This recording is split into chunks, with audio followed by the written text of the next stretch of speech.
Hello, welcome to another radio and television station, and I'm Cao Trí. Here come the local news.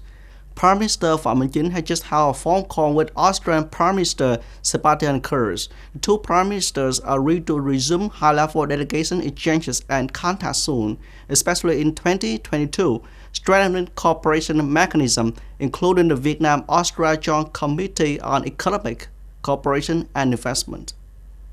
Prime Minister Phạm Minh Chính asked the Austrian government to facilitate the export of agricultural and aquatic products, especially Vietnam's seasonal fruits, to the Austrian market. Soon ratified the Vietnam-EU Investment Protection Agreement (VIPA), pushing the European Commission (EC) to soon remove the IUU yellow card for Vietnamese seafood.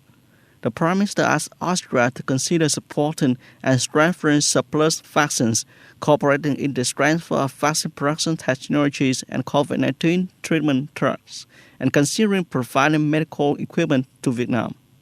The two prime ministers also discussed the South China Sea issue, emphasizing the ensuring freedom of navigation, overflight, security, and peace in the South China Sea is in the interest of the whole international community, supporting the peaceful settlement of disputes on the basis of international law, especially the 1982 United Nations Convention on the Law of the Sea.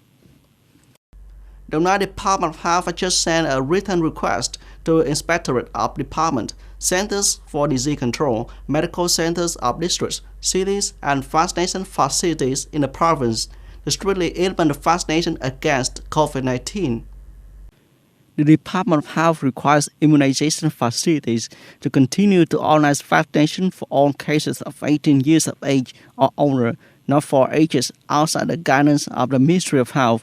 In case there is adjustment to the age of vaccination to the Ministry of Health, we have a later guidance. The combination of 2 doses of COVID-19 vaccines is also in accordance with the guidance of the Ministry of Health. Specifically, the injection of second Pfizer vaccines for those who have received the first AstraZeneca and Moderna. If there is another combination, the Ministry of Health will have a later guidance.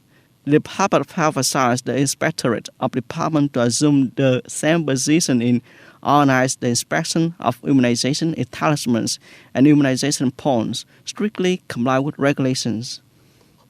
On September 17, in Vĩnh Cửu District, the Provincial Committee of Vietnam Central Committee organized the reception of goods and agricultural products donated by Thiện Tâm Fund of Vingroup to support people affected by the COVID-19 epidemic.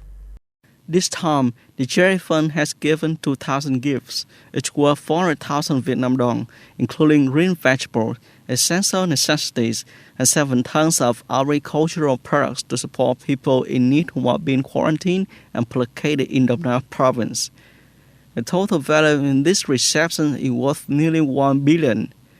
Immediately after the reception ceremony, the Provincial Vietnam Central Committee allocated all of the above goods and agricultural products to Phan Phú Commune, Vĩnh Cửu District. The locality is a hotspot to timely support the people. At the same time, coordinate to organize the giving of 15 gifts to disadvantaged households in the commune. The White House has announced it will hold a global COVID-19 summit online on September 22nd, seeking to step up the vaccination efforts for the world.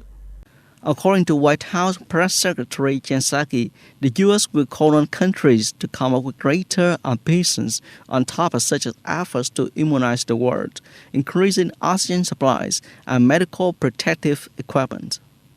The Washington Post reported that President Joe Biden's administration is planning to buy hundreds of millions more of doses of vaccines to support countries, and that the conference is likely to urge other countries to do the same. The U.S. has given countries 140 million doses of COVID-19 vaccines and will strive to support about 500 million doses this year and next. The U.S. military said on Tuesday that a drone strike on Kabul on August 29th killed 10 civilians, including 7 children, and apologized for the mistake. Military General Frank McKenzie, commander of U.S. Central Command, said the attack was carried out in the belief that it would help prevent an imminent threat to our forces and evacuees. It was a mistake, and I sincerely apologize. After attack, information emerged that U.S. troops targeted the driver, Jamari Ahmadi, based on the claims of links to Islamic State in Afghanistan, ISK. However, the investigation showed that Ahmadi was not related to ISK. Defense Secretary Lloyd Austin also apologized for the mistake. That's all for today. Thanks for watching and goodbye.